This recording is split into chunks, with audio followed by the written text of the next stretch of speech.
তোমাকে কিন্তু সরস্বতী পুজোর দিন কলকাতাতে ফিরতেই হবে এবং হলুদ শাড়ি পরতেই হবে। হ্যাঁ, এরকমই একজন আবদার করেছে আমার কাছে, কিন্তু আমি সত্যিই জানি না এখনো পর্যন্ত যে আমি কলকাতাতে সরস্বতী পুজোয় আদৌ থাকতে পারবো কিনা।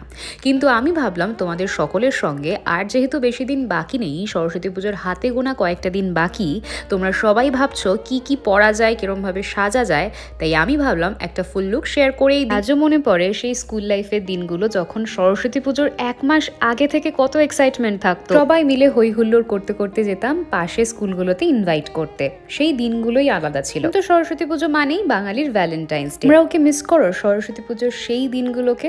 যদি করো, অবশ্যই তোমাদের মেমোরিজ গুলো শেয়ার করো কমেন্ট সেকশনে। পরিবারের নতুন সদস্য সঙ্গীতা হালদারকে অনেক অনেক ধন্যবাদ এত মিষ্টি একটা কমেন্ট করার জন্য। তরফ থেকে অনেকটা আদর আর ভালোবাসা রইলো তোমার জন্য। তোমরা যারা এখনো কমেন্ট করে জানাওনি আমাকে কেমন লাগছে, কি করছো, এক্ষুনি কমেন্ট করে দাও আর সাবস্ক্রাইব করতে ভুলো না।